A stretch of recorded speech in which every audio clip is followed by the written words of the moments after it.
말로 다 할 수 없는 아픔이 있습니다. 삶의 모든 의욕을 잃게 만드는 상실도 있지요. 그리고 절망의 끝에서 모든 것을 내려놓고 목탁 소리와 불경 속에서 평안을 찾으려는 사람들도 있습니다.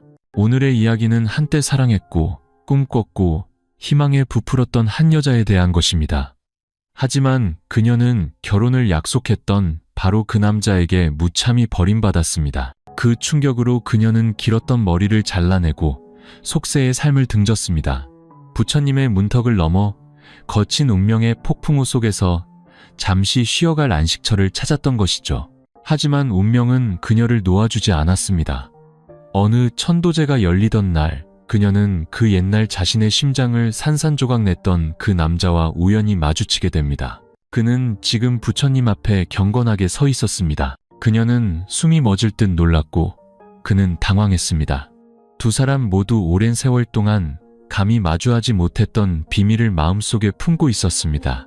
여러분, 때로는 아물지 않은 상처 위에 새로운 상처가 더해지기도 한다는 것을, 하지만 바로 그 상처를 통해 인간은 더 강해지고 더 평온해지며 더 너그러워지는 법을 배우게 된다는 것을, 이 가슴 아프지만 깊은 인과가 담긴 이야기를 통해 함께 느껴보시길 바랍니다.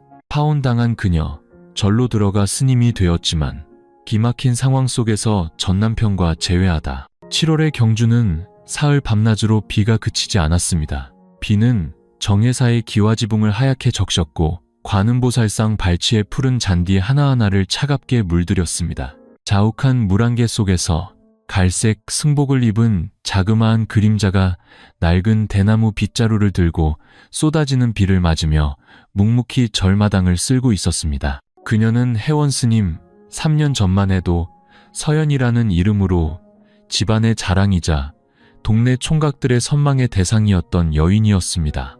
서연은 아름답고 상냥했으며 공부도 잘했습니다. 게다가 자신의 청춘을 다 바쳐 사랑한 남자 지훈과 곧 결혼을 앞두고 있었죠. 하지만 결혼식 당일 신랑 측은 아무런 이유도 설명도 없이 갑자기 파혼을 통보했습니다.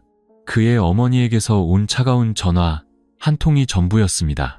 아가씨도 이해해주게. 우리 집안은 아가씨 같은 며느리를 드릴 수 없어. 그걸로 끝이었습니다. 서연은 무너져 내렸습니다. 결혼식은 꿈의 장례식이 되었죠. 새하얀 웨딩드레스는 바닥에 내팽개쳐졌습니다. 서연의 어머니는 졸도를 거듭했고 아버지는 분노에 차 제사상까지 뒤엎었습니다. 곧 시집갈 새 신부에서 하루아침에 파혼당한 여자로 전락한 서연에 대한 소문이 온 동네에 파다했습니다. 며칠 뒤 서연은 사라졌습니다. 사람들은 그녀가 수면제를 먹었다고도 했고 한밤중에 월정교 위에 서 있는 것을 봤다고도 했습니다. 하지만 아무도 그녀를 찾지 못했습니다. 그저 몇 달 뒤 정혜사의 젊은 비군이 스님이 새로 들어왔다는 소식만 들려왔을 뿐입니다. 서연은 이제 더 이상 서연이 아니었습니다. 그녀는 울지도 원망하지도 않고 그저 독경을 하고 마당을 쓸고 공양을 지으며 조용한 나날을 보냈습니다. 그날 아침이 오기 전까지는요, 큰 천도제가 열려 많은 신도들이 저를 찾은 날이었습니다. 조용히 줄을 서서 향을 올리는 사람들 틈에서 혜원은 순간 걸음을 멈췄습니다. 심장이 미친 듯이 뛰기 시작했습니다. 저 남자, 저 눈빛, 저 모습은 지훈이었습니다. 시작도 못한 결혼식장에 자신을 홀로 남겨두었던 바로 그 사람이었습니다.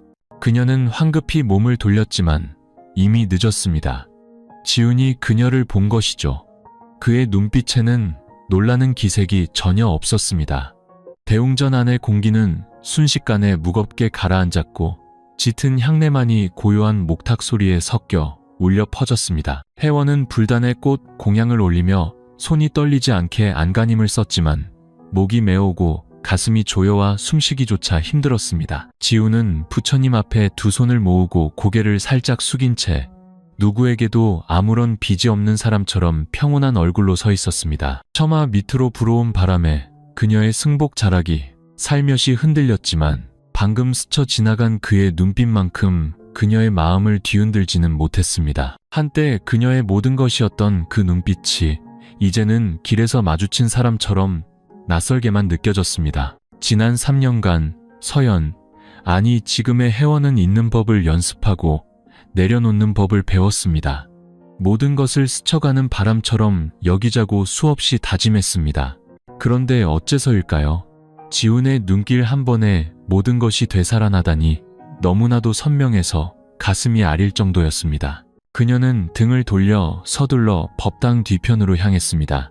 발 뒤에 몸을 숨긴 채 심장은 출정의 북소리처럼 거세게 울렸습니다. 만약 1분이라도 더 그곳에 서 있었다면 이 두 눈은 끝내 눈물을 참지 못했을까 두려웠습니다. 그리고 부처님 앞에서 흘리는 눈물은 그런 속세의 감정을 위한 것이 아니었습니다.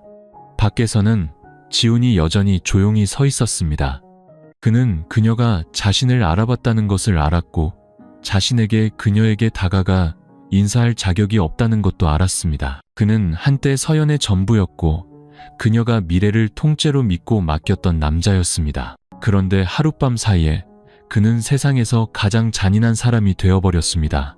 지훈은 그날 서연의 눈빛을 또렷이 기억했습니다.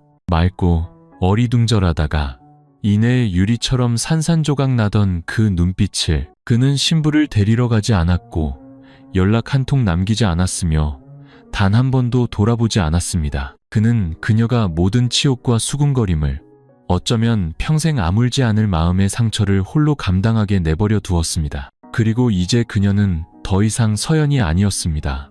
속세의 미련이 허락되지 않는 청정한 수행의 길로 들어선 것입니다. 하지만 그녀의 눈빛은 옛날 그대로였습니다. 여전히 맑고 슬펐으며 여전히 그의 심장을 아프게 찔러왔습니다. 법고 소리가 울리며 법회가 끝났음을 알렸습니다. 사람들이 하나둘 흩어지기 시작했습니다. 지훈은 여전히 그 자리에 서서 그녀가 사라진 곳을 바라보았습니다. 발 뒤편에서 혜원 역시 조용히 옷소매를 꽉 쥐고 가볍게 숨을 내쉬었습니다. 하지만 두 사람 모두 알지 못했습니다. 운명은 아직 그들을 놓아주지 않았고 그 인연의 끈은 아직 끊어지지 않았다는 것을. 다음 날 아침, 비가 그치자 잿빛 하늘이 마치 수위처럼 고요한 구두를 뒤덮었습니다. 절마당 아변잎에 맺힌 물방울들이 희미한 아침 햇살 아래 반짝였습니다. 혜원은 평소보다 일찍 일어나 묵묵히 스님들의 아침 공양을 준비한 뒤 법당 뒤편으로 가 제단을 닦았습니다. 어제의 일은 그저 한바탕 꿈이었던 것처럼. 하지만 그녀의 눈은 여전히 부어 있었고 가슴은 돌덩이를 얹은 듯 무거웠습니다. 그를 다시 만나서가 아니라 그의 그 눈빛 때문이었습니다. 피하지도 당황하지도 않던 그 눈빛. 마치 이날을 오래 기다려왔다고 말하는 듯한. 그런데 왜 하필 지금이었을까요? 그녀가 행주를 개어 막 돌아서려는데 밖에서 동자승이 달려와 갈색 천으로 싼 두꺼운 노트를 건넸습니다. 스님, 오늘 올릴 천도제 명단입니다. 주지 스님께서 마당 앞 게시판에 적어달라고 하셨어요. 혜원은 노트를 받아들고 한 장 한 장 넘겼습니다. 수많은 상실과 억울함이 담긴 이름들이 길게 이어졌습니다. 하지만 세 번째 장 중간쯤에서 그녀의 손이 갑자기 멈췄습니다. 비스듬히 쓰인 아직 먹물도 채 마르지 않은 글씨. 천도제 대상 김민준, 법명명지. 올리는 이 김지훈, 아들 민준, 명지, 그의 아버지였습니다. 그녀는 그 자리에 얼어붙었고 밖에서 불어온 바람이 갈색 승복자락을 가볍게 흔들었습니다. 잊었던 기억들이 한꺼번에 되살아났습니다. 처음 지훈의 집에 갔을 때 만났던 김 사장님, 엄격하고 차가운 눈빛의 그 남자. 그녀를 반대했던 것도, 자기 아들은 배경이 초라하고 집안 차이가 나는 여자와는 결혼시킬 수 없다고 말했던 것도 바로 그 사람이었습니다. 그날 지훈이 아버지와 심하게 다퉜던 것을 기억합니다. 그녀는 지훈이 자신을 위해 모든 장애물을 떨쳐낼 것이라 믿었습니다. 하지만 그는 침묵했고 사라졌습니다. 오늘 그가 이 절에 다시 온 것은 그녀 때문이 아니라 돌아가신 아버지 때문이었습니다. 혜원은 조용히 눈을 내리깔았습니다. 화가 나고 원망스럽고 미워해야 마땅하다고 생각했지만 마음은 오히려 구름처럼 가벼워졌습니다. 알고 보니 결국 누구에게나 각자의 고통이 있었던 것입니다. 다만 한 사람의 고통이 다른 사람에게는 상처가 되었을 뿐. 그녀는 망자의 이름을 게시판에 적고 나서 늙은 보리수나무 아래 한참을 서 있었습니다. 지우는 멀지 않은 곳에 서 있었습니다. 그는 그녀가 나오는 순간부터 보고 있었습니다. 그가 부르지 않았고 그녀는 돌아보지 않았지만 그 순간 두 사람은 예실이 아직 완전히 끝나지 않았음을 직감했습니다. 천도제가 끝나고 신도들이 차례로 돌아갔습니다. 정혜사는 다시 평소의 고요함을 되찾았습니다. 혜원은 법당 툇마루에 앉아 염주를 하나씩 넘기며 절 끝자락에 대나무 숲을 먼 눈으로 바라보았습니다. 마음속에 무언가 가라앉지 않은 것이 있는 듯 오늘 무슨 일이 꼭 일어날 것만 같았습니다. 그리고 그 예감은 현실이 되었습니다. 지훈이 다가와 그녀에게서 3미터쯤 떨어진 곳에 멈춰 섰습니다. 서연아, 아니, 혜원 스님. 그녀는 고개를 들어 천천히 그를 바라보았습니다. 화도 슬픔도 피하는 기색도 없이 마치 그 부름이 다른 생의 이야기인 것처럼 지금의 자신과는 아무 상관없다는 듯이 조용했습니다. 지우는 말없이 서 있었습니다. 자신이 이렇게까지 떨릴 줄은 몰랐습니다. 지금 그의 앞에 있는 사람은 그 시절에 순수했던 소녀도 미완의 결혼식장에서 그를 기다리던 웨딩드레스 입은 여인도 아니었습니다. 모든 아픔과 배신, 험담을 겪고 초연한 수행자가 된 한 사람이었습니다. 미안해. 그 세 글자가 말하기 쉬울 것 같았는데 목구멍에 걸려 넘어가지 않았습니다. 그는 설명할 필요가 없다고 생각했었습니다. 시간이 모든 것을 지워줄 것이라 스스로에게 말했습니다. 하지만 지금의 그녀를 보니 만약 말하지 않는다면 평생을 후회할 것 같았습니다. 그날 안 간 게 아니었어. 갔었어. 하지만 아버지가 방에서 쓰러지셨어. 간암이 악화됐다는 걸 알게 되신 직후였지. 어머니가 결혼을 미뤄달라고 애원하셨어. 너에게 차마 말을 못했어. 나도 어떻게 해야 할지 몰랐으니까. 그리고 아버지는 나에게 아버지와 너 둘 중 하나를 선택하라고 하셨어. 혜원은 여전히 말이 없었습니다. 고개를 끄덕이지도 젖지도 않은 채 그를 똑바로 바라보았습니다. 그 후 모든 일이 너무 빨리 진행됐어. 난 비겁했고 침묵했고 도망쳤어. 가벼운 바람이 불어와 낡은 기왓장에 누런 나무심 몇 개를 떨어뜨렸습니다. 혜원은 희미하게 미소 지었습니다. 이른 아침 안개처럼 옅은 미소였습니다. 더 이상 원망도 미움도 없었습니다. 그날 밤 제가 죽었다는 걸 아시나요? 숨결처럼 가벼운 말이었지만 지훈에게는 누군가 심장을 찌르는 듯한 충격이었습니다. 원망하지 않아요? 다 지난 일인걸요. 저는 이미 그 일을 지나왔어요. 그러니 당신은 돌아가신 아버님의 몫까지, 그리고 당신이 뒤에 남겨두고 온 잘못의 몫까지 잘 살아내세요. 말을 마친 그녀는 자리에서 일어나 조용히 절 안으로 걸어 들어갔습니다. 지우는 그 자리에 멍하니 서 있었습니다. 그녀의 모습이 낡은 복도 뒤로 사라져갔습니다. 멀리서 들려오는 목탁 소리가 돌이킬 기회 없이 사라져버린 과거에게 보내는 조용한 작별 인사처럼 울려 퍼졌습니다. 그 짧은 대화 이후 지우는 다시 절에 오지 않았습니다.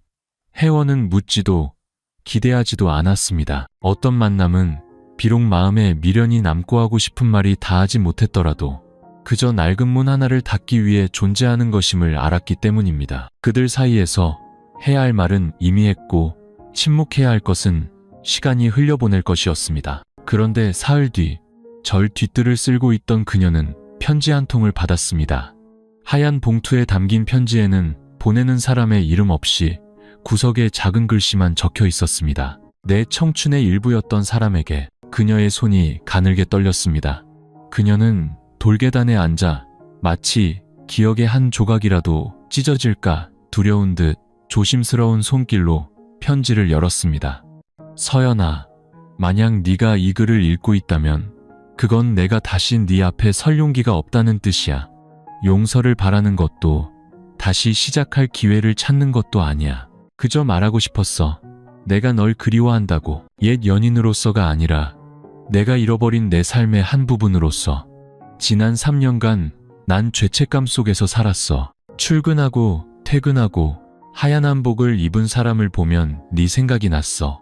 머리를 단정하게 묶은 사람을 보면 옛날 네 모습이 떠올랐고 새벽 3시에 잠에서 깰 때마다 가장 먼저 생각나는 건 그날 결혼식장에 멍하니 서 있던 너였어. 난 약했고 비겁했어. 그래서 널 잃었지.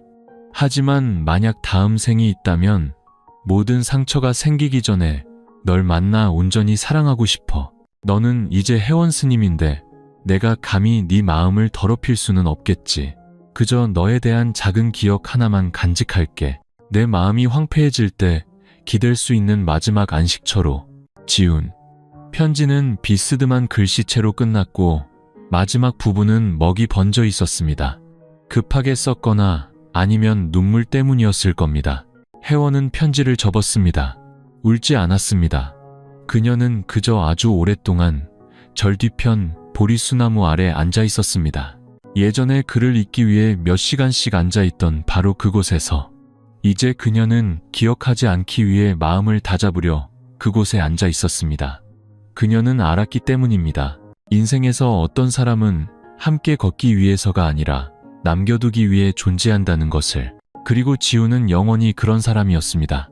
그날 오후 경주에는 다시 비가 내렸습니다. 7월의 비는 거세지는 않았지만 마치 오래된 노래처럼 길고 슬펐습니다. 절마당에는 물이 고였고 이끼 낀 붉은 벽돌은 낙엽을 쓸고 난 동자승들의 발걸음 아래 흠뻑 젖었습니다. 혜원이 부엌에서 지선 스님을 도와 저녁 공양을 준비하고 있을 때 밖에서 부르는 소리가 들렸습니다. 스님, 혜원 스님을 찾는 분이 계십니다. 그녀는 고개를 들었고 마음이 순간 철렁 내려앉았습니다. 지훈을 떠올렸지만 아니었습니다. 오늘 온 사람은 그가 아니었습니다. 50살이 넘어 보이는 마른 체구의 여인이었습니다. 남색 법복을 입고 머리는 뒤로 단정하게 묶었습니다. 그녀의 눈빛은 엄격하면서도 무어라 이름 붙이기 힘든 감정이 언뜻 비쳤습니다. 그대가 혜원 스님인가? 여인은 낮고 느린 목소리로 물었습니다. 네, 보살님. 내가 혜원이다. 여인은 가만히 고개를 끄덕이고는 툇마루 도리자에 앉았습니다. 비는 계속 내렸고 빗방울이 그녀의 옷자락을 적셨지만 그녀는 닥지도 피하지도 않았습니다. 나는 지훈이 어미다.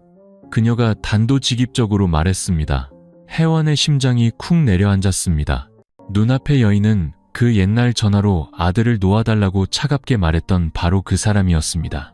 그녀를 신부에서 동네 웃음거리로 만들었던 사람, 평생 다시는 마주칠 수 없을 거라 생각했던 사람이었습니다. 그녀는 조용히 고개를 숙였습니다. 네, 알고 있습니다. 앉으십시오, 보살님. 여인은 그녀를 한참 동안 알 수 없는 눈빛으로 바라보다가 뜻밖의 말을 꺼냈습니다. 지훈이를 원망하지 않아주어 고맙다. 혜원은 놀랐습니다. 지난 3년간 이 여인에게서 들을 것이라고는 상상조차 하지 못했던 마지막 말이었습니다. 다 우리 어른들 잘못이다. 그때는 집안 배경이 중요하다고 생각했다.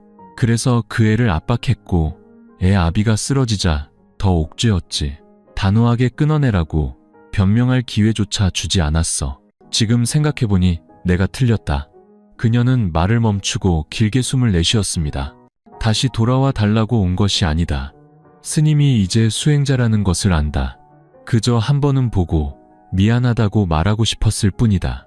혜원은 대답하지 않았습니다. 그녀의 눈은 빗물로 번들거리는 절마당을 향해 있었습니다. 미안하다. 그 두 단어가 3년만 일찍 왔더라면 어쩌면 쓰러져가던 한 인생을 구할 수 있었을지도 모릅니다. 하지만 오늘 그 말은 상처를 꿰매기 위해서가 아니라 그저 닿기 위해 온 것이었습니다. 그녀는 합장하고 고개를 깊이 숙였습니다. 저는 이미 모든 것을 내려놓았습니다. 보살님. 여인은 고개를 끄덕이고 일어섰습니다. 이곳의 평온을 깨트릴까 두려운 듯 조심스럽게. 그녀의 모습이 빗속으로 사라진 뒤에도 혜원은 그대로 앉아 염주를 넘기며 입술로 작은 경고를 읊조렸습니다. 어떤 고통은 굳이 토해낼 필요가 없다. 그저 한번 인정받는 것만으로도 충분하다. 지훈의 어머니가 다녀간 후 정혜사는 조금 더 고요해진 듯 했습니다. 아무도 그 일에 대해 말하지 않았지만 지선 스님은 혜원의 얼굴에서 무언가를 느낀 듯 했습니다.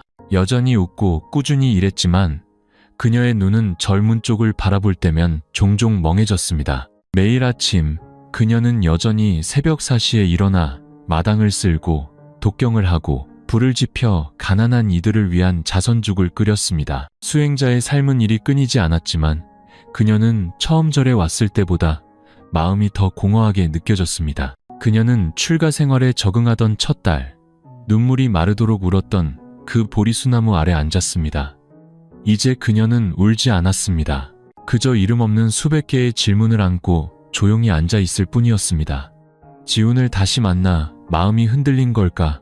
아니면 뒤늦은 사과 한마디에 마음이 약해진 걸까? 그녀가 처음 절에 발을 들였을 때부터 보살펴준 지선 스님이 그녀의 어깨에 가만히 손을 얹었습니다. 혜원아, 그거 아니?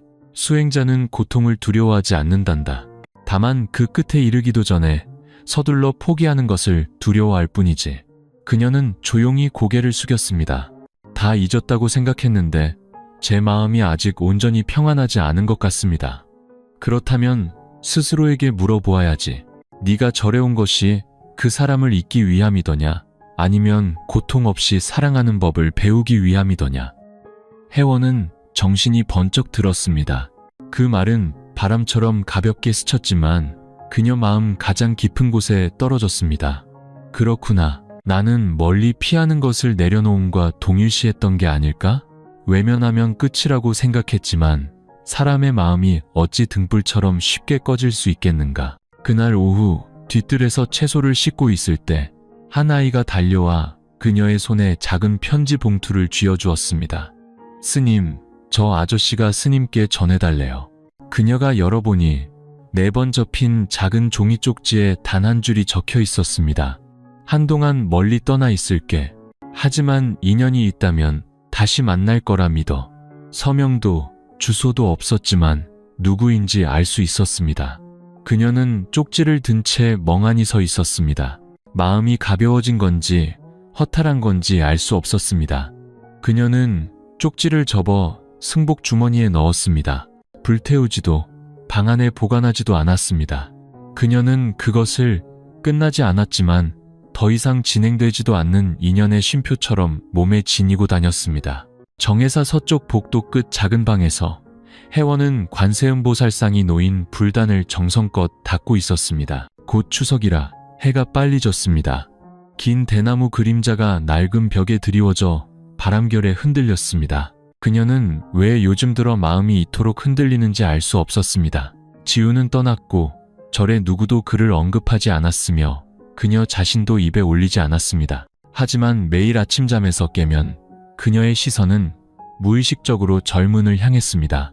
한때 그곳엔 누군가 조용히 서서 기다리는 그림자가 있었습니다. 그날 오후 지선 스님은 그녀에게 돌아가신 큰 스님의 옛방을 정리해달라고 부탁했습니다. 청소를 하던 중 그녀는 우연히 나무 괴짝 아래 작은 서랍을 발견했습니다. 그리고 그곳에 색이 바랜 수건과 낡은 경전들 사이에 세월의 빛바랜 작은 사진 한 장이 있었습니다. 그녀는 숨을 멈췄습니다. 사진 속에는 삭발한 젊은 비구니, 스님이 한 남자 옆에 서 있었습니다. 그들은 껴안지도 손을 잡지도 않았습니다. 그저 가까이 서서 서로를 향한 시선이 아주 부드럽게 마주하고 있었습니다. 사진 귀퉁이에는 반쯤 바랜 보라색 잉크로 쓴 글씨가 있었습니다. 다음 생이 있다면 옳고 그름에 얽매이지 않는 마음으로 다시 만나기를. 그녀의 손이 가늘게 떨렸습니다. 어째서 이 낯선 사진이 자신의 심장을 조여오게 하는지 알 수 없었습니다. 그녀는 사진을 들고 지선 스님에게 갔습니다. 나이든 스님은 사진을 한참 바라보다 혀를 찼습니다. 돌아가신 큰 스님이시고 저분은 그 옛날 큰 스님께 환속해달라고 찾아왔던 분이지. 하지만 큰 스님은 거절하고 부처님의 문을 택하셨어. 그 남자는 그 후에 결혼해서 아이도 낳고 살다가 사고로 세상을 떠났지. 두 분은 다시는 만나지 못했단다.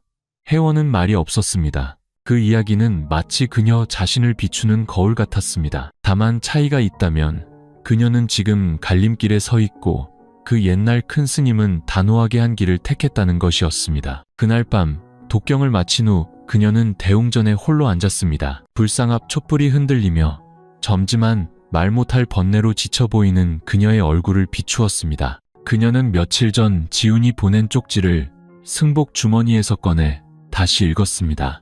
한동안 멀리 떠나 있을게. 하지만 인연이 있다면 다시 만날 거라 믿어. 그때서야 그녀는 깨달았습니다. 지훈은 더 이상 도망치지 않는다는 것을. 그는 그녀에게 평온한 공간을 남겨주기 위해 물러서는 길을 택한 것입니다. 그리고 그녀 역시 선택해야 했습니다. 과거와 현재의 경계에 영원히 서 있을 수는 없었습니다. 반은 사람으로, 반은 그림자로 살 수는 없었습니다. 그녀는 불상을 올려다보며 마치 기도처럼 조용히 합장했습니다. 제게 인연이 있다면 부디 제 마음이 충분히 고요하게 하소서. 제게 빚이 있다면 부디 그로 인해 고통받지 않을 만큼의 자비를 주소서. 밖에서는 초승달이 떠오르기 시작했습니다. 정회사는요, 며칠 평소보다 많은 신도들이 찾아왔습니다. 큰 법회가 있어서가 아니라 7월의 구름처럼 슬픈 눈을 한 젊은 스님에 대한 소문이 신도들 사이에 조용히 퍼져나갔기 때문입니다. 어떤 이는 그녀가 부잣집 아가씨였는데 모든 것을 버리고 출가했다고 했고, 어떤 이는 배신을 당해 절로 피신했다고 했습니다. 저마다 한마디씩 했지만 어느 것이 진실인지는 아무도 몰랐습니다. 회원은 알았지만 굳이 해명하지 않았습니다. 모든 소문은 결국 나무 14일을 스치는 바람과 같을 테니까요. 자신의 마음만 고요하다면 세상의 입방아도 고요해질 것이었습니다. 그날 오후 그녀가 삼보정 앞에서 연꽃을 다듬고 있을 때 낯선 중년 남성이 다가왔습니다. 실례지만 회원 스님이십니까? 그녀가 고개를 들어 가볍게 끄덕였습니다. 그는 합장하며 고개를 숙였는데 얼굴은 선량했지만 눈빛에는 미안함이 가득했습니다. 저는 지훈이 삼촌입니다. 그녀는 순간 멈칫했습니다. 남자는 목소리를 낮춰 말을 이었습니다. 지훈이는 지금 대구에 있습니다. 그쪽으로 발령을 받아서요. 떠나기 전에 저더러 절에 와서 대신 향을 좀 피워주고 스님께 물건 하나를 전해달라고 부탁했습니다. 말을 마친 그는 가방을 열어 옅은 갈색 봉투를 꺼냈습니다. 그녀는 말없이 손을 내밀어 받았습니다. 그 녀석이 스님을 다시 뵐 용기가 없답니다. 스님을 볼 때마다 마음이 평온해지면서도 동시에 고통스럽다고 하더군요. 자신의 존재가 스님의 마음을 흔들까 두려워 멀리 떠나는 길을 택한 겁니다. 회원은 고개를 숙여 감사 인사를 했습니다. 목소리는 바람결처럼 가벼웠습니다. 이해합니다. 말씀해 주셔서 감사합니다. 그가 떠난 뒤 그녀는 절 툇마루 아래 오랫동안 가만히 앉아 있었습니다. 손에는 봉투를 쥔 채 열지 않았습니다. 마음속 무언가가 툭 끊어지는 듯 했습니다. 아파서가 아니라 가벼워져서였습니다. 그날 밤 방에서 그녀는 편지를 열었습니다. 서연아, 내가 충분히 용감해졌을 때 너를 다시 만나길 바랐지만 이제는 알아. 때로는 멀어지는 것이 가장 올바른 사랑의 방식이라는 걸. 대구는 춥지만 네가 있는 이곳은 따뜻할 거라 믿어. 절에 종소리가 있고 평온한 눈빛으로 너를 아껴주는 사람이 있는 곳, 바로 너 자신이. 만약 언젠가 인연이 닿아 네가 환속하게 된다면 기억해줘. 네가 돌아오길 바라지 않고 그저 네가 행복하기만을 바라며 여전히 그 자리에 서서 기다리는 사람이 있다는 걸. 조용히 비를 막아주면서 네가 돌아보지 않더라도. 지훈. 편지는 길지 않았지만 그녀를 밤늦도록 멍하니 앉아있게 만들었습니다. 마음 깊은 곳에서 더 이상 원망도 희망도 없었습니다. 그저 비 온 뒤의 호수처럼 마음이 잔잔해지는 것을 느꼈습니다. 그날 밤 그녀는 3년 만에 처음으로 깊은 잠을 잤습니다. 꿈도 기억도 기다림도 없이. 그날 아침 정회사는 분기마다 열리는 스님 공양법회를 열었습니다. 신도들은 평소보다 더 많이 찾아와 어떤 이는 과일을, 어떤 이는 향과 초를 가져왔습니다. 분위기는 활기찼지만 본래의 장엄함은 잃지 않았습니다. 회원은 주 불단의 재물을 정리하는 역할을 맡았는데 손은 분주했지만 시선은 종종 찾아오는 손님들의 얼굴, 하나하나에 머물렀습니다. 기다려서가 아니라 지훈이 떠난 뒤 생긴 버리기 힘든 습관이었습니다. 모든 것이 평범하게 지나갈 것 같았습니다. 하지만 중부지방에서 온 신도들이 대웅전으로 들어설 때 그녀는 순간 멈칫했습니다. 줄맨 끝에 낯익은 얼굴이 있었습니다. 지훈이 아니라 그 옛날 그녀의 결혼이 깨진 이유라고 소문났던 여자 수진이었습니다. 수진은 어머니와 함께 남색 법복을 입고 있었는데 예전처럼 화려한 모습은 아니었습니다. 그녀는 혜원의 시선과 마주치자 눈을 내리깔았습니다. 두 사람은 아무 말도 하지 않았지만 혜원의 마음속에 마치 향 연기가 낡은 기억을 건드린 것처럼 미세한 파문이 일었습니다. 법회가 끝난 후 수진은 혜원이 노인들에게 과자를 나눠주고 있는 자선 물품 배부처로 찾아왔습니다. 그녀는 잠시 기다리다가 다가와 조용히 합장했습니다. 안녕하세요, 언니. 아니, 스님. 혜원이 고개를 들어 가볍게 끄덕였습니다. 안녕하세요. 잠깐 몇 마디만 드려도 될까요? 불편하시면 바로 가겠습니다. 말씀하세요. 수진은 깊게 숨을 들이쉬고 목소리를 낮췄습니다. 옛날에 지훈 오빠가 언니랑 파혼한 건 저 때문이 아니었어요. 제가 오빠를 좋아했던 건 맞아요. 하지만 지훈 오빠는 한 번도 언니를 배신한 적 없어요. 모든 건 어머님께서 꾸민 일이었어요. 저는 그저 어머님이 오빠를 압박하기 위한 핑계였을 뿐이에요. 저는 그날 언니가 웨딩드레스 입고 손에 부케 들고 예식장 입구에 혼자 서 있는 걸 봤어요. 차마 볼 용기가 없어서 숨었어요. 저는 비겁했지만 그 사람을 속이지는 않았어요. 훔치지도 않았고요. 혜원은 아무 말도 하지 않았습니다. 그녀의 눈에는 원망이 없었습니다. 그저 만약 모두가 자신의 마음에 솔직했더라면 일어나지 않았을 일들에 대한 약간의 슬픔만 있을 뿐이었습니다. 저는 결혼했어요. 지훈 오빠가 아니라 저를 진심으로 사랑해 줄 거라고 믿었던 사람이랑요. 하지만 결국 헤어졌어요. 지금은 고향에 내려와 어머니랑 살면서 시장에서 떡을 팔아요. 언니가 여기 계시다는 소식을 듣고 찾아왔어요. 무언가를 되찾으려는 게 아니라 그저 용서 한마디를 구하고 싶어서요. 혜원은 수진을 한참 바라보다가 그녀의 손에 과자 한 봉지를 가만히 쥐어주었습니다. 그대가 용서받아야 할 대상은 내가 아니라 그대 자신이에요. 수진의 눈에 눈물이 그렁그렁 맺혔습니다. 그녀는 깊이 고개를 숙이고 돌아섰습니다. 인파 속으로 섞여 들어가는 그녀의 뒷모습은 작고 쓸쓸해 보였습니다. 혜원은 돌아보지 않고 절 안으로 들어갔습니다. 하지만 마음은 그 어느 때보다 가벼워졌습니다. 하나의 질긴 악연이 풀린 것입니다. 8월이 초가을 보름달과 함께 찾아왔습니다. 정에 사는 고아원 아이들과 인근 마을 아이들을 위한 추석맞이 나눔 행사를 준비하느라 분주했습니다. 동자승들이 정성껏 만든 각양각색의 종이 등불이 고요한 절마당에 내걸렸습니다. 혜원은 송편을 빚는 일을 맡았습니다. 네모반 듯한 송편을 하나하나 정성껏 빚고 모양을 냈습니다. 송편 하나하나에 그녀는 정, 쟁, 이라는 글자를 새겨 넣었습니다. 세상 속에서 힘겹게 살아가는 이들에게 평안을 전하는 마음이었습니다. 하지만 그 분주한 분위기 속에서도 그녀의 마음 속에는 이름 모를 공허함이 피어올랐습니다. 많은 것을 내려놓았지만 3년 전 추석의 기억은 습관처럼 조용히 되살아났습니다. 그날 그녀와 지훈은 동네 아이들에게 나눠줄 등불을 미리 사두었습니다. 그녀는 가슴팍에 달 모양이 수놓인 하얀 한복을 맞추기까지 했습니다. 약혼식 때 입으려고요. 하지만 모든 것이 미완으로 끝나버렸습니다. 추석맞이 행사 날 밤 절마당은 사람들로 가득 찼습니다. 아이들은 등불 아래서 소리치며 뛰어다녔습니다. 웃음소리가 보리수 나무십 사이사이에 새로운 생기를 불어넣는 듯 했습니다. 혜원은 마당 한쪽 구석에 서서 아이들에게 송편을 나눠주었습니다. 입가에는 옅은 미소가 번졌습니다. 문득 한 남자아이가 무리에서 떨어져 낡은 등불을 든 채 어리둥절한 얼굴로 서 있는 것이 보였습니다.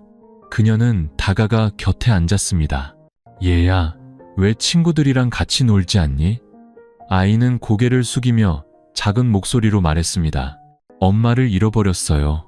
엄마가 절에 온다고 했는데 아직 안 보여요. 그녀는 아이의 손을 잡고 법당 뒤편 길 잃은 가족을 찾아주는 스님들이 있는 곳으로 데려갔습니다. 아이는 얌전히 앉아 송편을 먹었지만 눈은 계속 문 쪽을 향해 있었습니다. 잠시 후 한 여인이 허겁지겁 달려왔습니다. 아들을 보자마자 그녀는 와락 울음을 터뜨리며 아이를 끌어안았습니다. 아가, 미안해. 엄마가 먹을 것 좀 사오느라 우리 아들 못 보고. 혜원은 그 자리에 멈춰 섰습니다. 어머니가 아들을 품에 안는 순간 땀과 뒤섞인 그 눈물이 그녀의 심장을 찡하게 울렸습니다. 그렇구나. 사랑이란 인간이 모든 한계를 넘어서게 하는 유일한 것일지도 모르겠다. 행사가 끝나고 다른 높이 떠올라 둥글고 밝았습니다. 혜원은 텅 빈 복도에 홀로 서서 먼 곳을 바라보았습니다.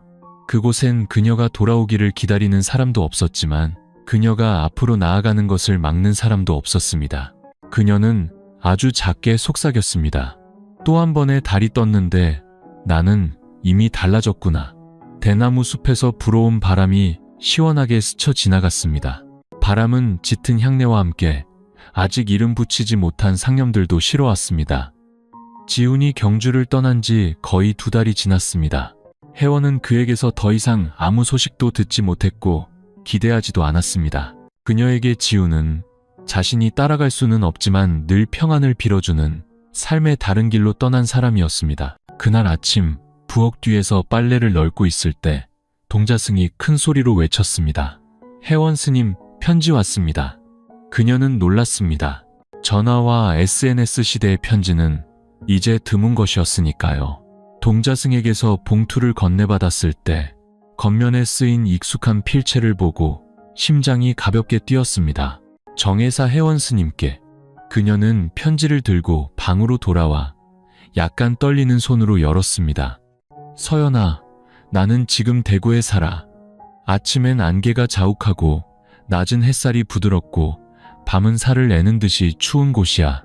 풍경도 아름답고 사람들도 좋지만 마음 한구석이 텅 빈 것 같아. 네가 없어서가 아니야. 너는 이제 더 이상 내 사람이 아니니까. 그게 아니라 우리 두 사람이 겪었던 그 아픔을 통해 내가 비로소 성장했다는 말을 해줄 기회가 없어서야. 그 옛날 내가 용기가 부족했던 것 미안해. 세상에 입방아와 빛 한 줄기 없던 날들 속에서 너를 혼자 싸우게 둔 것 미안해. 하지만 서연아, 너를 잃었기에 비로소 올바르게 사랑하는 법을 알게 되었어. 이 편지는 네가 돌아오길 바라서 쓰는 게 아니야. 그저 멀리서 한 사람이 깊은 감사와 존경심으로 너를 지켜보고 있다는 걸 알려주고 싶었을 뿐이야.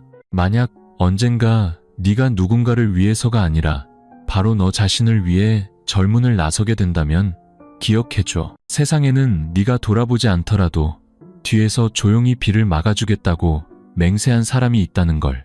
지훈. 그녀는 편지를 접어 머리만 낡은 경전 속에 넣어두었습니다. 눈물도 동요도 없었습니다.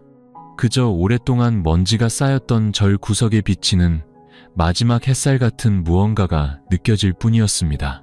그날 밤 독경을 할 때 그녀는 참외개를 평소보다 천천히 읊었습니다.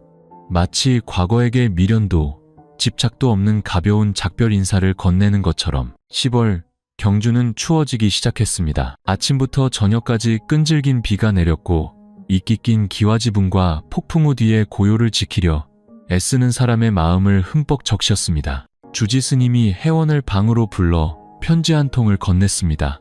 손편지가 아니라 공문이었습니다. 맨 위에 찍힌 굵은 글씨가 그녀를 놀라게 했습니다. 모교, 졸업 10주년 기념 동창회. 그녀는 얼어붙었습니다.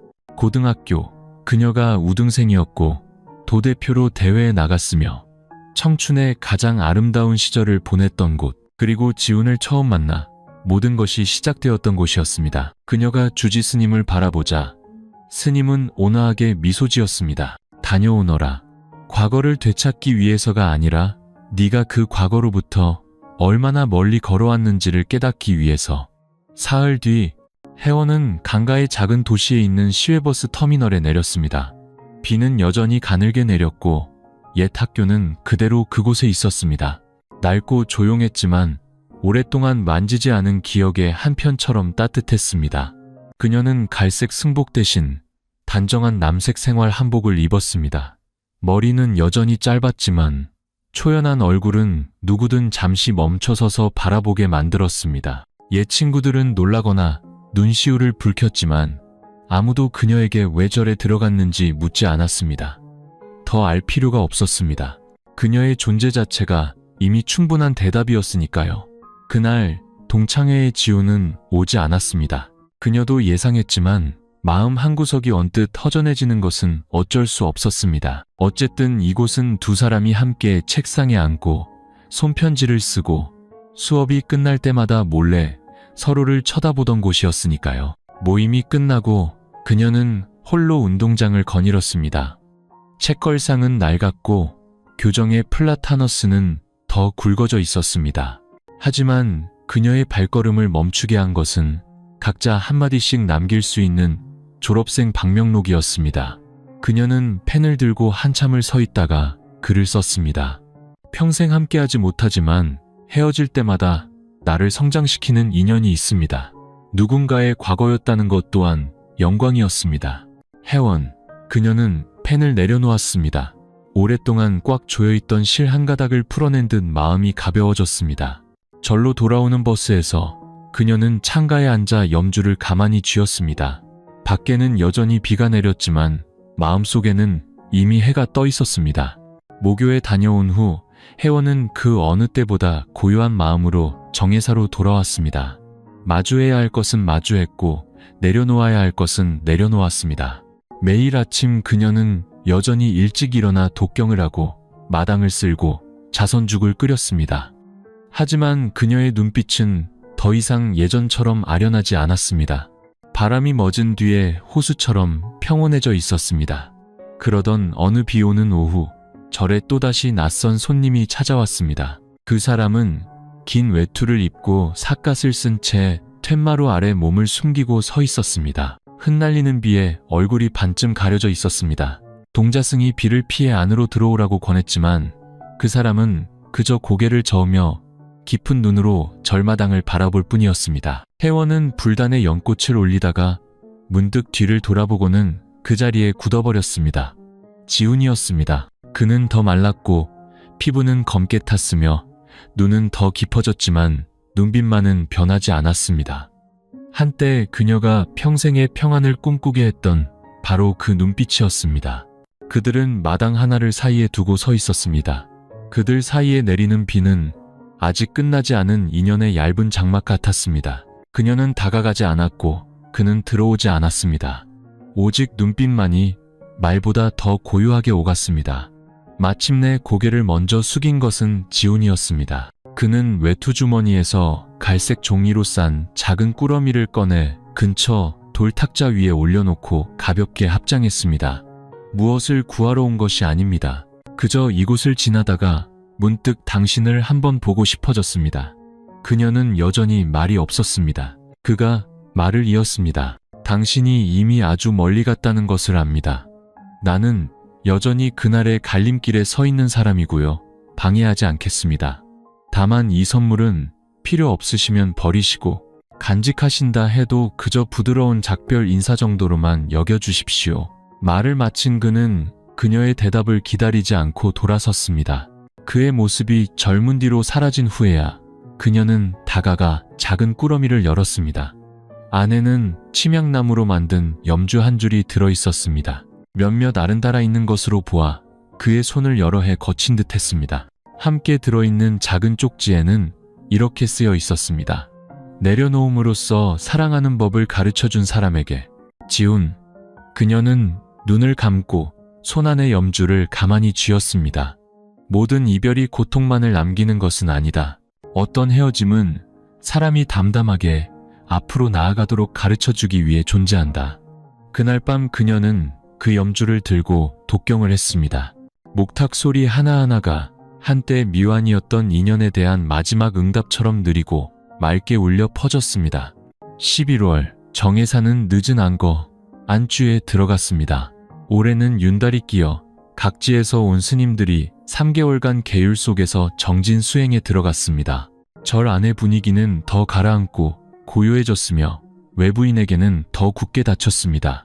혜원에게 이것은 수행 생활의 첫 안거였습니다. 3개월간 절문 밖을 나가지 않고 낯선 이와 대화하지 않으며 전화도 편지도 없이 오직 경전과 새벽 예불, 행선, 심심, 그리고 정념, 정년 속에 공약만이 있었습니다. 첫날 밤 그녀는 새벽 3시 30분에 잠에서 깼습니다. 대웅전에서 울려 퍼지는 법고 소리가 마치 꿈의 세계에서 영혼을 깨우는 듯했습니다. 그녀는 장삼을 입고 가사를 걸치고 다른 스님들과 함께 줄을 섰습니다. 가슴 앞에 합장하고 눈은 앞을 향한 채 아직 이슬에 젖은 절마당을 한 걸음 한 걸음 천천히 걸었습니다.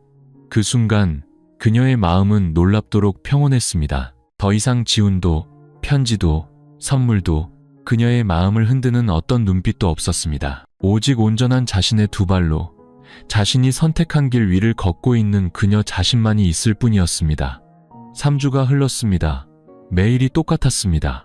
규칙적인 계율 공부, 법문, 자선. 그런데도 마음은 부족함도 공허함도 없이 충만했습니다.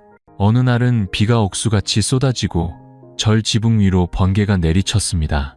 모든 스님들은 깜빡이는 등잔불 아래서 묵묵히 독경을 했습니다. 경전 소리가 빗소리를 이기지는 못했지만 흔들리는 사람의 마음을 다독여 주었습니다. 그녀는 옆을 보았습니다.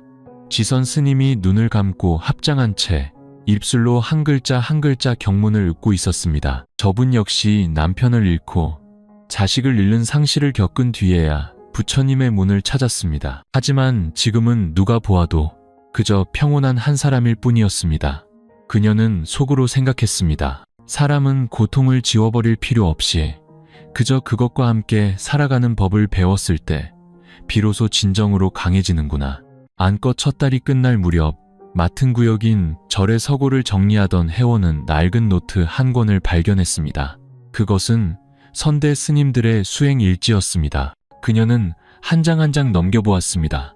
그곳엔 수많은 속마음과 서원, 그리고 아직 답을 찾지 못한 질문들이 가득했습니다. 마지막 장에는 빛바랜 필체로 이런 글귀가 적혀 있었습니다. 부처님의 문에 들어서는 이가 모두 있기 위해서만은 아니다. 어떤 이는 진정으로 이해했기에 머무른다. 그녀는 거기까지 읽고 멈췄습니다. 그것이 바로 지난 1년간 그녀가 차마 이름 붙이지 못했던 것이었습니다. 버림받아서도 원망해서도 세상이 두려워서도 아니었습니다. 이해했기 때문이었습니다. 어떤 행복은 손에 쥐는 것에 있는 것이 아니라 받아들이고 제때에 내려놓는 것에 있다는 것을 안거가 두 번째 달로 접어들었습니다. 정해사 마당은 이제 노란 잎으로 뒤덮였습니다. 초겨울 바람이 기와 틈새를 비집고 들어와 사람의 마음에 조용히 스며들었습니다. 혜원은 이제 절의 고요한 삶에 완전히 녹아든 듯했습니다. 매일 그녀는 더 오래 좌선하고 더 깊이 독경했으며 잠은 더 줄었습니다. 그녀는 더 이상 날짜를 세지 않았고 뒤돌아보지도 않았습니다. 그저 자신이 올바르고 충만하며 가볍게 살고 있음을 알 뿐이었습니다. 그러던 어느 날 오후 그녀가 절문 옆에 있는 포대화상 불상을 닦고 있을 때 동자승이 헐레벌떡 달려왔습니다. 스님을 찾는 전화가 왔어요. 아주 급한 일이라는데요. 그녀는 순간 놀랐습니다. 외부에서 온 전화를 받지 않은 지 오래되었고 특히 안거 기간에는 더욱 그랬습니다. 하지만 직감적으로 그녀는 자리에서 일어났습니다. 지선 스님이 먼저 전화를 받고 있었습니다. 혜원이 도착하자 스님은 그저 슬픔이 어린 눈으로 조용히 고개를 끄덕였습니다. 받아보거라. 하지만 아주 침착해야 한다. 그녀가 수화기를 귀에 대자 저편에서 바람 소리에 섞인 목소리가 들려왔습니다. 혜원 스님, 저예요. 맞죠? 그녀는 얼어붙었습니다. 지훈이었습니다. 어머니가 위독하세요. 이번 겨울을 넘기지 못할 것 같아요. 의사 선생님이 언제든 마음의 준비를 하라고 하셨어요. 의식을 잃으시기 전에 제 손을 잡고 당신을 딱 한 번만 보고 싶다고 하셨어요. 무언가를 바라서가 아니라 그저 편안히 가고 싶어서요. 그의 목소리는 메어 있었습니다. 그녀는 오랫동안 침묵하다가 겨우 대답했습니다. 알겠습니다. 지우는 감정을 억누르는 듯 했습니다. 스님이 저를 떠날 수 없다는 거 알아요. 계율을 어기라거나 저 때문에 마음이 흔들리라고 부탁하는 게 아니에요. 그저 만약 가능하다면 멀리서라도 어머니를 한 번만 봐주실 수 있을까요? 그녀는 바로 대답하지 못하고 손에 쥔 염주를 가만히 쥐었습니다. 통화가 끝난 후 그녀는 주지스님께 특별한 사유로 3시간만 외출을 허락해달라고 청했습니다. 주지스님은 한참을 침묵하다 고개를 끄덕였습니다. 다녀오너라. 다만 걸림없는 마음으로 다녀와야 그것이 진정한 수행자의 길이다. 그날 오후 비가 부슬부슬 내리는 가운데 혜원은 남색 장삼을 입고 삿갓을 쓴 채 도립병원 현관 지붕 아래 조용히 서 있었습니다. 유리창 너머로 지훈의 어머니가 창백한 얼굴로 눈을 반쯤 감은 채 침대에 누워있는 것이 보였습니다. 지훈은 침대 곁에 앉아 어머니의 손을 잡고 창밖을 향해 고개를 돌렸다가 유리창 너머 그녀의 시선과 마주쳤습니다. 두 사람은 인사도 손짓도 하지 않았습니다. 그저 모든 할 말이 하나의 고갯짓에 담긴 것처럼 서로를 바라볼 뿐이었습니다. 한 간호사가 들어와 어머니가 막 깨어나셨다고 알렸습니다. 지훈은 어머니의 귀에 대고 작게 속삭였습니다. 어머니, 그분이 오셨어요. 저 밖에 서 계세요. 어머니의 눈에서 눈물이 흘러내려 베개를 적셨습니다. 지훈은 어머니의 손을 꽉 잡고 울음을 삼켰습니다. 밖에서 혜원은 합장하고 깊이 고개를 숙였습니다. 안으로 들어가지도 누구에게 얼굴을 보이지도 않았습니다. 단 한 번의 깊은 절이 모든 묵은 원한의 끝이자 양쪽 모두에게 새로운 생을 여는 시작이었습니다. 3분간 말없이 서 있던 그녀는 등을 돌려 빗속을 천천히 걸어갔습니다. 한 걸음 한 걸음이 속세의 먼지를 씻어내는 듯했습니다. 병원 밖에서의 짧은 만남이 있은 지 사흘 뒤 혜원은 지훈의 어머니가 새벽녘 잠결에 돌아가셨다는 소식을 들었습니다. 고통도 몸부림도 없이 그녀는 마치 한 줄기 향 연기처럼 가볍게 떠났습니다. 엄격했고 편견에 사로잡혔으며 또한 후회로 가득했던 한 생애를 마감한 것입니다. 장례는 가족과 몇몇 옛 친구들만 모인 채 간소하게 치러졌습니다. 혜원은 가지 않았습니다. 그녀는 이제 무언가를 증명하기 위해 그곳에 나타날 필요가 없었습니다. 그녀와 그 여인 사이의 인과는 지훈이 그분이 오셨어요라고 말했을 때 어머니가 눈물을 흘린 그 순간 이미 해소되었으니까요. 하지만 그날 오후 마치 자신의 아버지를 보낼 때처럼 비가 부슬부슬 내리자 그녀는 조용히 주지스님께 허락을 구하고 지훈의 집에서 멀지 않은 강가로 나갔습니다. 그녀는 하얀 백합 한 송이를 들고 갔습니다. 조이금 봉투도 화환도 상복도 없이 오직 마음속의 작별 인사 하나만을 가지고 작은 길 건너편에 서서 그녀는 지훈의 집을 바라보았습니다.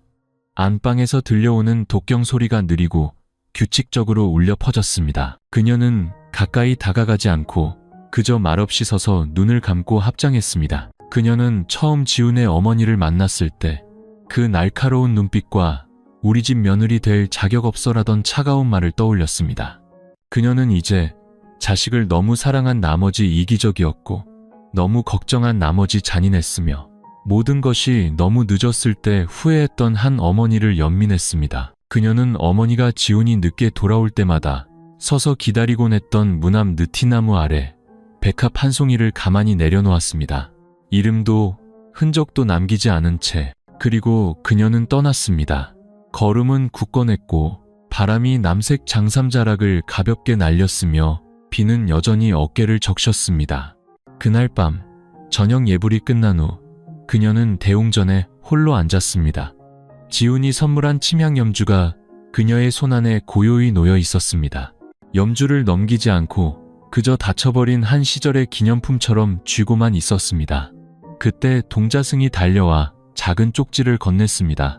어떤 분이 스님께 전해달라고 하셨어요. 이름은 말하지 않았다고 했습니다. 그녀가 열어보니 단 한 줄의 글씨가 있었습니다. 어머니, 편안히 가셨습니다. 당신은 내가 참아할 용기가 없었던 일을 해주었습니다. 고맙습니다. 그녀는 그 글씨를 보았습니다. 서명이 없어도 누구인지 알 수 있었습니다. 하지만 이번에는 더 이상 목이 메는 느낌이 없었습니다. 그저 낡은 책 한 권을 덮을 때처럼 비록 결말이 완전하지는 않았지만 온 마음을 다해 읽었다는 것을 아는 사람의 아주 옅은 미소만이 있을 뿐이었습니다. 안건은 끝을 향해 가고 있었습니다. 초겨울 바람이 절복도를 차갑게 스쳐 지나갔고 보리수 잎들이 누렇게 변해 낡은 기왓장 위로 하나둘 떨어졌습니다. 혜원은 수행자의 서원대로 매일의 삶을 충실히 살아냈습니다. 규칙적으로 독경하고 맡은 일을 빠짐없이 해냈으며 정념 속에서 먹고 깨어있는 채로 잠들었습니다. 하지만 밤이 내릴 때마다 그녀의 마음은 이름 없는 꿈들 때문에 문득 아려왔습니다. 얼굴도 목소리도 분명치 않은 그저 안개처럼 희미한 기억의 한 조각이 절의 종소리와 맨발의 고요한 발걸음 소리에 섞여 밀려오는 꿈들이었습니다. 어느 날 밤 꿈속에서 그녀는 웨딩드레스를 입고 거울 앞에 서 있었습니다. 하지만 뒤를 돌아본 순간 거울 속 얼굴은 더 이상 그녀가 아니었습니다. 지치고 메마르고 빛을 잃은 낯선 사람이었습니다. 그녀는 소스라치게 놀라 잠에서 깼습니다. 식은땀이 승복 등줄기를 적셨습니다. 그녀는 일어나 앉아 염주를 넘기며 참외개를 읊조렸지만 마음은 여전히 어지러웠습니다. 아직 사랑해서도 잊지 못해서도 아니었습니다. 그녀의 일부가 바로 그 결혼식 날 죽어버렸기 때문이었습니다. 그리고 그 상처는 비록 아물었지만 마음속에 흉터를 남긴 것입니다. 다음 날 새벽 예불이 끝난 후 주지 스님이 혜원을 따로 불렀습니다. 스님은 물었습니다. 그대는 이제 진정으로 평안을 찾았는가? 그녀는 잠시 침묵하다가 대답했습니다. 네, 원망은 더 이상 없사오나 가끔 마음이 지칠 때가 있습니다. 스님은 고개를 끄덕였습니다. 그렇다면 그대는 이미 아주 먼 길을 걸어온 것이다. 그거 아니? 어떤 상처는 지울 필요가 없이 그저 그것과 함께 살면서 더 이상 아픔을 느끼지 않는 법을 배우기만 하면 되는 것이란다. 그녀는 고개를 숙였고 눈물이 조용히 흘러내렸습니다. 아파서가 아니라 마침내 누군가 자신이 품고 있던 감정의 이름을 정확히 불러주었을 때 안도감 때문이었습니다. 스님은 그녀에게 편지 한 통을 건넸습니다. 누가 그대에게 보낸 것이다. 읽어보지는 않았지만 그대가 보는 것이 좋을 듯하다. 그녀가 받아보니 익숙한 지운의 비스듬한 필체였습니다. 서연아, 어젯밤 네 꿈을 꿨어. 혜원 스님이 아니라 서연이 비 오는 날 떨리는 손으로 웨딩 부케를 들고 나를 기다리던 그 소녀. 나는 너를 지키지 못했어. 사랑하지 않아서가 아니라 얽매인 것들과 마주할 용기가 없어서였지. 그런데 꿈속에서 네가 돌아와 내 손을 잡고 말했어. 나를 잃게 해줘서 고맙다고. 그래야 자신이 거기서부터 일어설 수 있다는 걸 알게 되었다고. 나는 잠에서 깨어 울었어. 처음으로 네가 더 이상 내 것이 아니라는 걸 느꼈고 그래서 기뻤어. 그녀는 편지를 접었습니다. 이전처럼 어딘가에 보관하지 않았습니다. 그녀는 그것을 절마당 한 구석 작은 아궁이에 던져 넣었습니다. 불꽃이 타오르며 마지막 기억의 한 조각을 재로 만들었습니다. 그리고 여러 밤 만에 처음으로 그녀는 꿈없는 잠을 잤습니다. 안건은 섣달의 맑은 아침에 끝났습니다. 3개월간의 정진 수행을 마치고 정혜사는 다시 정문을 열어 신도들을 맞이했습니다. 절 안의 공기는 어딘가 달라져 있었습니다. 더 고요했지만 더 따뜻했습니다. 마치 기왓장 하나, 나무십 하나, 발걸음 하나하나가 깊은 명상을 막 끝내고 나온 듯 했습니다.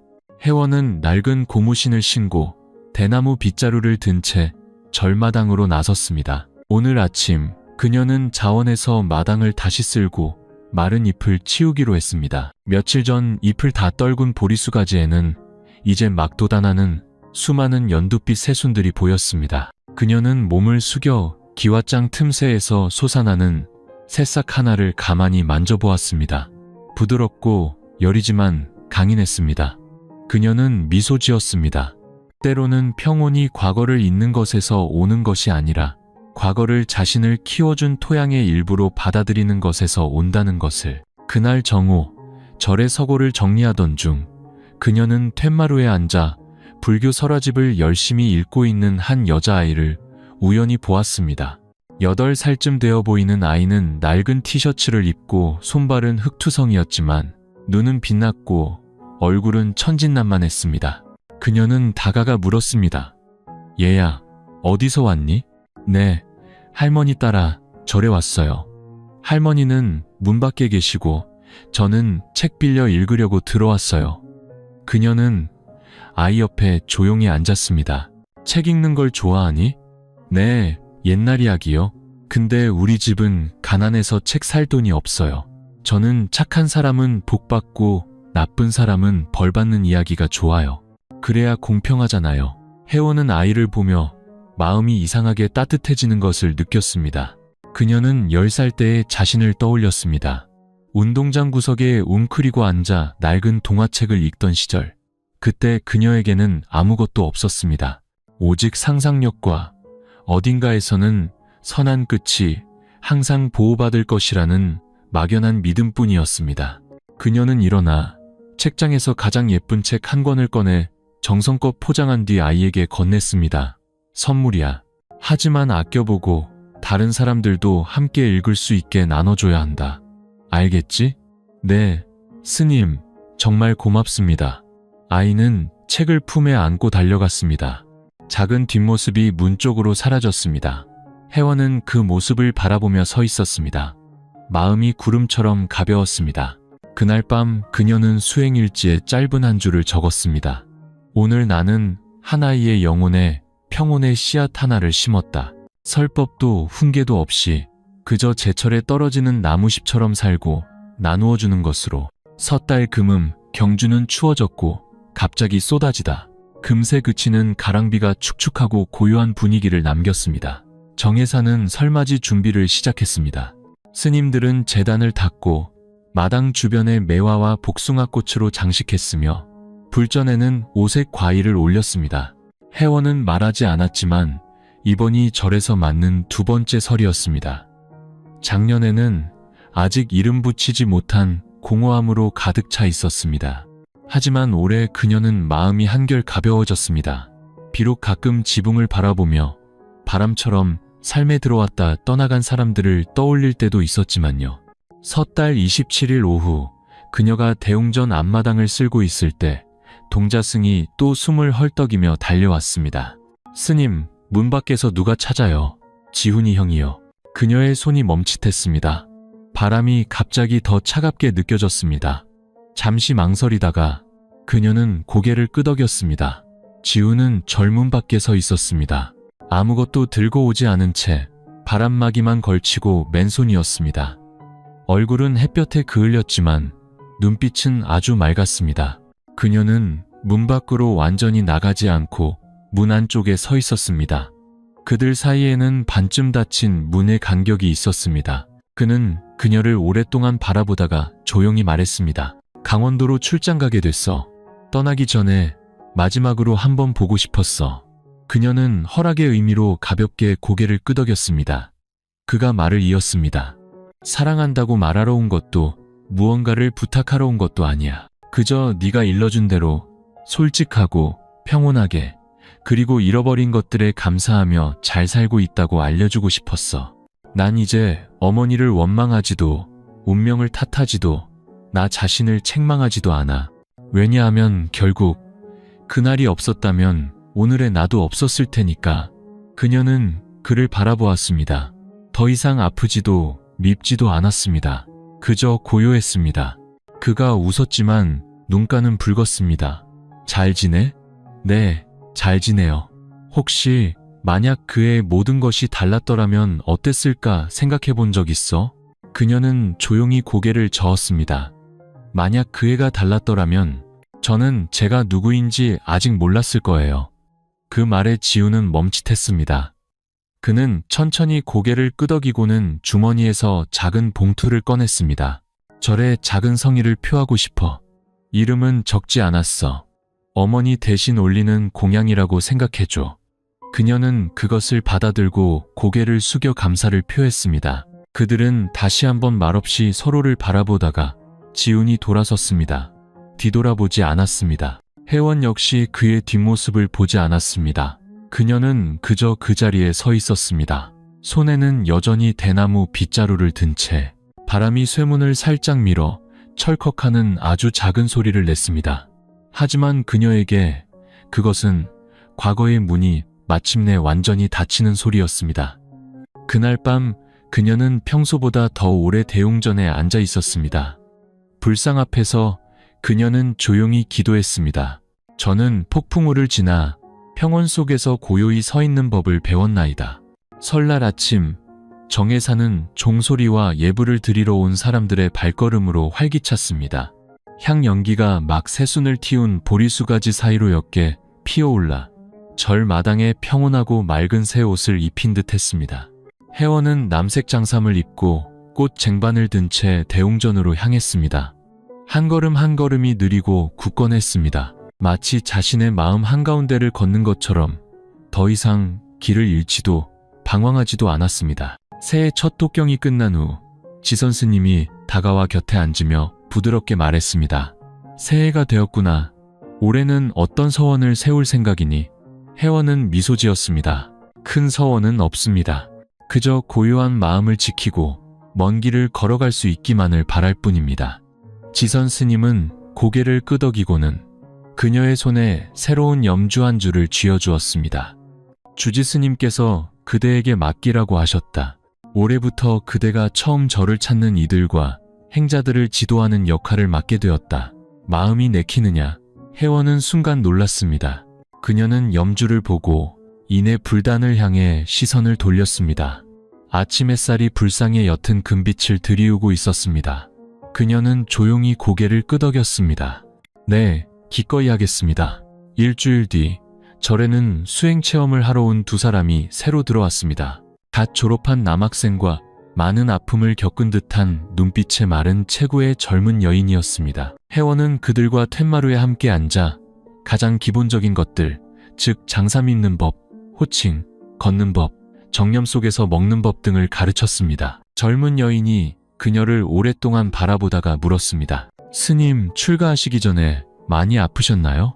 그녀는 바로 대답하지 않고 마당 한가운데 보리수나무를 바라보았습니다. 그곳에는 세 가지 하나가 아주 아름답게 뻗어나가고 있었습니다. 그럼요, 죽을 것 같이 아팠지요. 하지만 그 아픔 덕분에 다르게 살아야 한다는 것을 알게 되었어요. 여인은 문득 고개를 숙였고 눈에는 눈물이 그렁그렁 맺혔습니다. 회원은 더 묻지 않았습니다.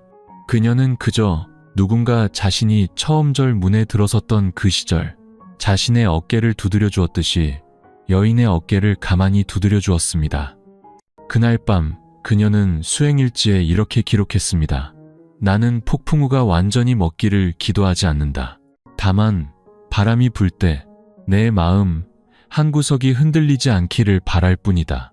그녀의 그 옛날 서연의 이야기는 끝났습니다. 하지만 이제부터 다른 이들에게 평온을 심어주는 사람, 회원의 이야기가 시작됩니다. 그 옛날 웨딩드레스를 입고 오지 않는 사람을 기다리던 소녀, 세상의 모진 말과 상처 속에 쓰러졌던 여인은 이제 복수나 원망이 아닌 자비와 이해심으로 폭풍우를 지나왔습니다. 그녀는 자신을 아프게 한 사람을 원망하지도 가질 수 있었던 것들 때문에 스스로를 괴롭히지도 않았습니다. 그녀는 그저 마음이 얽매이지 않도록 내려놓기를 택했고 세상을 피하기 위해서가 아니라 마침내 끝까지 걷고 싶은 길을 찾았기에 머무르기를 택했습니다. 그녀는 깊이 사랑했고 진실로 아파했지만 옛사람을 다시 만났을 때 마음속으로 축복 한마디 외에는 아무것도 바라지 않는 평온을 배웠습니다. 그리고 누군가 그녀의 지난 시절에 대해 물으면 그녀는 그저 미소 지으며 말할 것입니다. 그것은 한바탕 소나기였습니다. 흠뻑 젖었었지만 지금은 해가 떴습니다.